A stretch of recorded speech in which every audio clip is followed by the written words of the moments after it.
Hey you guys, it's Lauren. Welcome back. So in today's video I wanted to film just a casual get ready with me. I wanted to go for more of like a spring vibe makeup look with more of a glowy base and a bright lip, which I don't really go for a bright bold lip all the time, but for spring and summer I just thought this color was so fun, and it's just enough for me to step out of my comfort zone ever so slightly. So I'm really happy with how the look turned out. I hope you guys enjoy this, and yeah, I'm excited to get ready with you guys. So we'll go ahead and get started. I'm just going to start off with the Smashbox Primer Water. I don't know what it is about this stuff, but it is just so good. It hydrates your skin, but yet your foundation still adheres to your skin. I don't know what they put in here, but it's just a good primer. I love it. And then for a glowy base, I'm going to use the Charlotte Tilbury Flawless Filter. I have the shade Medium, and I've been obsessed with this product. I don't know what took me so long to hop on this bandwagon, but it's amazing. It's just so good. But I love it as a base and then also as a cheek highlight. And some days I'll just run out the door with just this on, and because it almost gives your face a little bit of coverage, it's just great for like a quick, easy product. It's just so versatile. And while that all sets, I'm gonna go ahead and do my eyes first. Just using the Urban Decay Anti-Aging Primer. And then for eyes, I'm gonna use what has quickly become my new favorite palette, the Urban Decay Naked Reloaded. It's just a neutral girl's dream. It's just amazing. The shadows just blend so nicely. I'm using this first shade just as an all over base. So I am getting ready for a wedding that I'm really excited about. It's actually my best friend's brother's wedding. The girl he's marrying is awesome. They're just a really sweet couple, and I'm excited because it's going to be a night out for me and my husband. It's been a little bit, and it'll just be nice to have some time to ourselves before our second daughter is born. We cannot wait. I'm going into the shade Buck Tier for a transition color, but my mom is watching our daughter overnight, which it's like bittersweet. It'll be nice to have, like I said, a night to ourselves, but at the same time we'll miss her so much. That is the funny thing about kids and toddlers, especially when you're with them. You're kind of excited for a break and you feel like it's a lot, but then when they're gone, you can't wait for them to come back. So, but it's good for her. She'll have a night to herself with my mom. She'll have a lot of fun. They're going down to Maryland. My parents have a little mobile home on the bay down there, and she just loves it down there. But it's basically, it's a trailer park. We'll call it like it is, but it's a cute little park with, you know, they have a playground set, there's a pool there, and just a lot of fun things for her to do there. We love going down there. It's so relaxing. But it's one of those things that, I don't know, I guess we didn't quite appreciate when we were kids. We loved it down there, but at the same time, to leave our friends in the summers was kind of hard. But looking back, we had some good times down there. But now as adults, we love it. Sitting on the deck, having some drinks, watching the boats go by is the most relaxing thing ever. Actually, I feel like we have to take advantage of it more. So we'll take little weekends down there every so often. And then in the summer, we do 2 weeks down in the Jersey Shore with both my in-laws and my parents, which we're really excited about. The Jersey Shore is just, we have such a ball down there. And it's not the Jersey Shore that, you know, the MTV Jersey Shore. Well, I guess it can be if you make it to be like that, but it can be super fun and relaxing. We love the whole scene down there. It's fun to spend time with family by the beach, and so yeah, this summer's gonna be really fun. We're really excited. And then we'll have a new addition with us, which I can't even believe. I'm 3 weeks away from delivering. It is so nuts. It feels so far away, yet feels so close at the same time. I know she'll be here before we know it, but it just feels like we have so much to do before she gets here. Her room is done though, because she'll be going into our oldest daughter's room, so we really didn't have to worry too much about that.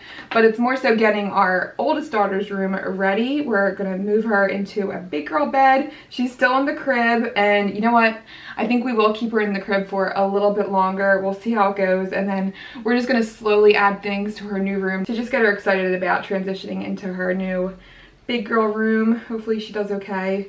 We are just in such a good sleep pattern right now. She'll go to bed 8 o'clock on the dot. She'll sleep till about 7:30.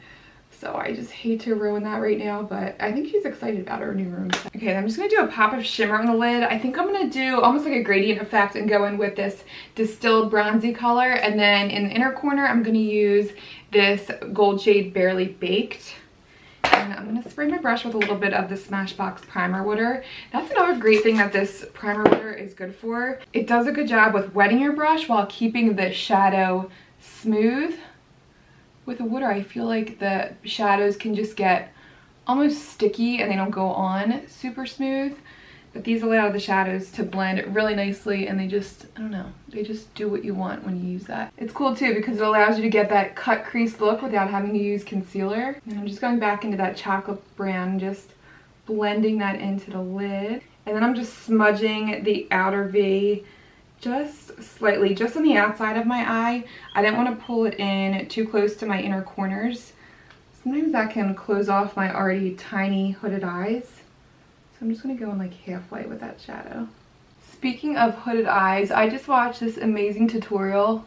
I'll have to link it down below, but according to her video, I was doing everything wrong when it comes to winged liner application and actually even shadow application with my hooded eyes. But she basically says in that video, if you have hooded eyes, to not cut the hood, to actually go almost more straight across your eye. I always was afraid to do that. I thought it would make my eyes look droopy, but I just do like a slight wing up just to bring my eyes up a little bit. But I just thought that was such a great tip. She also says too that if you don't have a lot of lid space, to avoid doing a thick winged liner look, because then it's going to bring your eyes down even more and it'll just accentuate that hood. So yeah, you'll have to watch her video. It's really good. Okay, and then for mascara, I'm just going in with my Flower Beauty.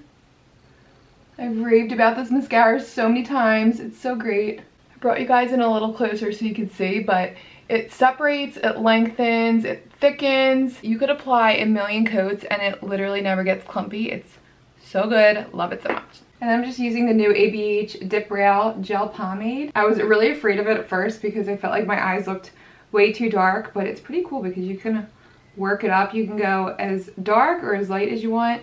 And you can also use it to define your tail. So you almost essentially get like a stenciled look. So I could just be happy with that, but I am gonna go in with my e.l.f. Precision Brow Pencil. This is a great buy at the drugstore. All right, so my brows are done. I'm gonna go in with foundation next. I'll be using my IT Cosmetics Confidence in a Foundation. This foundation has really been surprising me. I really love it. I love the long wear of it and the finish. It has a slight satin finish to it, but when it dries down to more of like a demi-matte finish, but it does give a little bit of glow to the face. It's a very unusual finish, but it's so pretty at that. It reminds me a lot of the Smashbox, what is that foundation called? The Studio Skin, the hydrating foundation. I love that. It's so great. It's such a thin, long-wearing, just full coverage foundation, and it just reminds me a lot of that, so no wonder I really like this one.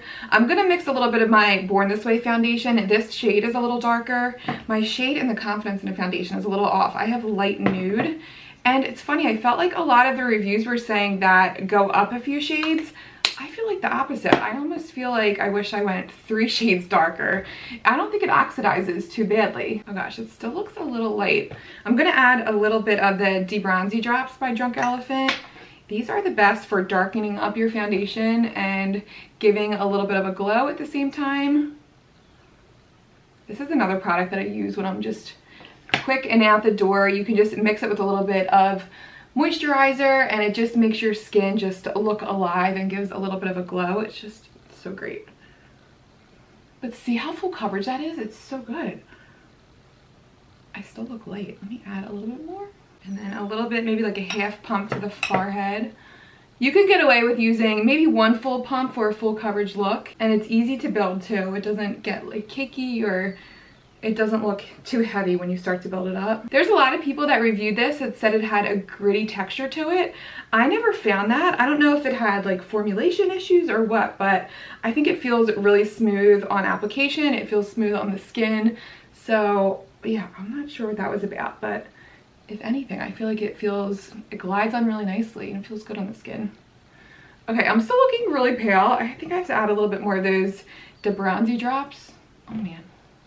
I should really send this shade back to IT Cosmetics, but of course I looked at the return date and I'm past my 30 days, so womp womp, I can't return it, but that's okay, I can make it work. And it'll be a good shade for the winter too.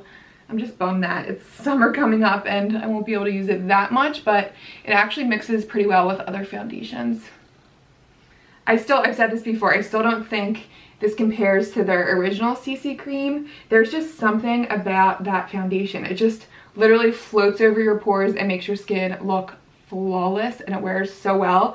And it might be because I have really dry skin. I know a lot of people with oily skin don't get along with that foundation, but I love it. I think it's so good. I can't wait for tonight. I'm so excited. It's been so long since we've been like out. We went out to dinner a few times, but yeah, we haven't been really out in the city and been like dressed up together in so long. So I'm excited to see some friends, go into the city, spend some time with my husband. Can't wait. My mother-in-law was sending me these giffies of pregnant girls like holding their bellies and dancing. She's like, that's gonna be you. I'm like, I don't know, we'll see. I'm just hoping that there's lots of chairs. She cracks me up though. She said that we should bring our Eagles tailgate, those folding chairs, and just walk around the reception with them. How funny would that be? Oh my God, can you imagine? So I'm just baking with my Cover FX powder. I just do a little bit on the sides of my nose and in my T-zone. This stuff is great. It just really mattifies without looking cakey or giving that heavy makeup-y look. All right, and what bronzer do I want to use? I think I'm going to use the Too Faced. This is the Pineapple Sun Bronzer. This was, I think it's a limited collection, but it's still available. But it's so fun. It has this little pineapple on the mirror, and then it has a highlighter, a golden highlight on the one side, and more of like a warm bronzy tone on the other side. So it's great. You get the best of both worlds. You get your highlight and then also your bronzer. I use this a lot, and it smells like coconut goodness. It just gives such tropical vibes. I just love the smell. I've said this before, but anything with a coconut smell, I am just all about it. It just is getting me really excited for summer. Cannot wait. Okay, then a little bit of a contour with my Kevin Aucoin sculpting powder. In my dupes video, you guys were recommending a few drugstore dupes for this. I've heard the NYX, I think it's the taupe eyeshadow, which I'm so bummed. I looked on Ulta and I could not find it. I don't know if they discontinued it or what, but somebody also mentioned a blush from, I think it was LA Girl, but there are a few really good contour shades that you guys recommended from the drugstore that I really want to try out. Did you guys see Jamie French's 90s makeup tutorial? Oh my God, I was dying. Cracked me up. It totally brought me back to freshman year of high school when she said, all right, just pencil on your brows, just you need a thin little line because you know you really don't need them. I'm like, oh my God, that was so me and my friends. We had like the tiniest little eyebrows. We wore glitter all over. Why we felt the need to put roll-on body glitter all over our bodies, I have no clue, but oh my God, that video just cracked me up. I think my favorite makeup product though from high school was probably this frosted white glitter from Claire's. That was so bad. I would just literally just put that all over my lid and called it a day. Like that would be all I would wear. Just this white icy eyeshadow. I don't know what we were thinking in high school. Oh my gosh, it's so funny to look back though. Oh, this blush I'm so obsessed with. This is the Becca Songbird blush. This was made popular way back when by Jaclyn Hill. She raved about this and it's still just like a ride or die blush for me. I just love it, especially for summer because it's super glowy and it just gives you that like peachy tan glowy vibe. And then for lips, I'm going to use this lipstick by Cloven Hollow. They just sent over a few products. I love their packaging. Like, how pretty is this? But I'm excited but yet nervous about this lipstick shade at the same time. It looks so pretty for spring, but I usually don't go for these like bright orangey red vibes. But this shade is the color Creamsicle. But when I saw it on their website, I'm like, yes, that would definitely be a shade I'd be into, but only in the springtime. I don't know if I could typically pull this off. It's not super pigmented. I thought it was gonna go on really opaque. Oh wow, I really like that. That is so pretty. You know what this reminds me of? There was a limited collection from MAC back in high school. I think it was the Liberty of London collection. It was white packaging with flowers all over it. There was this one lip gloss that was like an orangey pink and I could never, of course the shade was discontinued and I could never find a shade that I love just as much as that, and this is pretty close. It reminds me of that a lot. It's so unique. I love it. Oh my gosh, I'm actually really excited. So pretty for spring too. I might be a converted orangey pinky lipstick wearer, we'll see. But that is my completed look. I hope you guys enjoyed this video. Thank you guys for watching. I hope you guys also too let me know about my camera quality and lighting in this video. I know I got a lot of comments in my dupes video about how poor my lighting was, but I actually just picked up a new camera. This is a Canon G7X and I really like it. The quality looks really good. So let me know what you guys think. But yeah, thank you guys so much for watching and I'll see you guys in the next video. See you guys.